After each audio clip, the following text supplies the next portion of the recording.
Hello, friends. This is Pastor Joel, and I wanted to reach out. I wanted to. I really wish I could see you. I'm standing here in the front of Milledgeville United Methodist Church's sanctuary, and I have to be honest, it's weird. It's I'm usually either at Kalita or Milledgeville United Methodist Churches by myself a lot, and especially during the week. But knowing that this Sunday morning that these pews will still be empty is weird, and it's sad and hard, and so and to be honest, I'm still trying to figure a lot of this out. I'm still trying to figure out how to be your pastor. Still trying to figure out what is needed of me in this new reality that we find ourselves in. And so I want to reach out today, and I'll continue to try to find ways to reach out, continue to make phone calls, continue to connect in whatever ways I can. And I want to encourage you to continue to connect with each other. Call someone you haven't called in a while. Call someone that you know might be struggling. Call someone that you know might be at risk.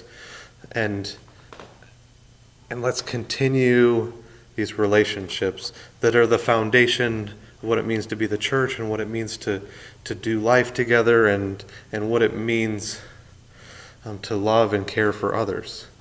Those relationships haven't changed, even though the way we need to do them has. And so today I wanted to share something with you. I wanted to share a prayer that has helped give me some words, has helped me kind of wrap my head and really help me express some of the grief I'm feeling over what we have lost. Many of you know I spent a school year working as a chaplain intern at a hospital, and at two hospitals in Evanston and Glenview. And we talked a lot, and I experienced a lot of grief from people that I was serving as a chaplain intern. And grief is not just when we lose people in our lives, but it's whenever there's any kind of loss. Whether it is a person that we've cared about that is gone and that relationship is no longer there, whether it's a person that, or whether it's a job that is ending, whether that's a good thing or a bad thing, there's still a loss that it will be different, then there will be a hole in some way left. Many of us are experiencing loss in this future that we thought we were going to have. We have shows, the musicals and things we were going to either perform in or go see. We had sporting events that we were going to participate or watch. We had birthday parties and family events and gatherings. We had vacations planned, and we had the end of our school years that there's so much, and I've heard and can continue to hear those stories of what we've lost, and that grief is real. That grief is something that needs to be acknowledged. And that grief is something that we need not to press down or to push aside, but we need to walk through it a little bit. We need to reach out in the midst of that grief and search for hope for the future, search for the God that is present with us still in the midst of the hardship, in the midst of the struggle, in the midst of the unknown. And so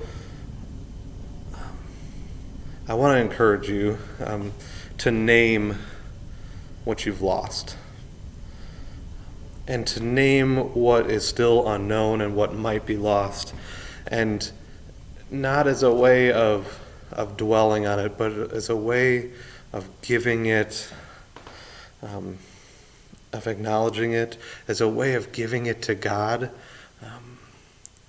and saying, God, this is something I need you to help me bear. Tell other people, so that we as a community can bear each other's burdens and griefs together.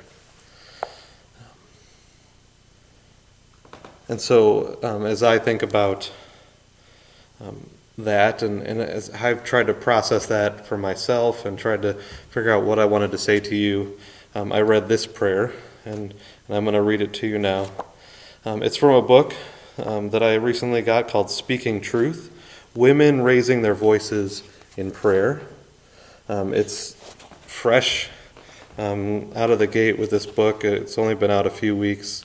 And many female clergy from around the country have contributed to different prayers or devotions in it. You'll actually find a familiar name with Pastor Sophia and a few other female clergy from our conference that have contributed. And it's just a powerful, for me, this book has been powerful because it has put words to a lot of things that I needed words for. And so I want to pray or give you this prayer. This prayer, it's called A Prayer for Disappointment. And it's written by Katie J.P. Bishop. And it starts, Empty, Lord. I am empty.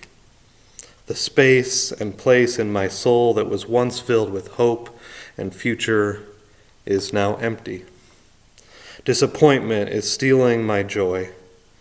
Can't you feel my dry soul? I am weary, Lord, so very weary. Just when I felt like things were falling into place, the pieces I set with care are now scattered, strewn about and broken. There is no way to put them together again. Disappointment is stealing my future. Can't you feel my scattered soul? Alone, Lord. Am I alone? The path mapped out before me is now cluttered with misfortune. Every corner brings frustration. Every hope is crushed. Disappointment is stealing my spirit. Can't you feel my heavy soul? God of the empty and weary and lonely, renew my vision so I might cling to your hope again. Take the broken pieces and bring resurrection. Restore hope as I live in your promise. Give me your peace to find your spirit here, in the emptiness, in the weariness, and in the loneliness of disappointment, knowing that even here, you are with me. Amen.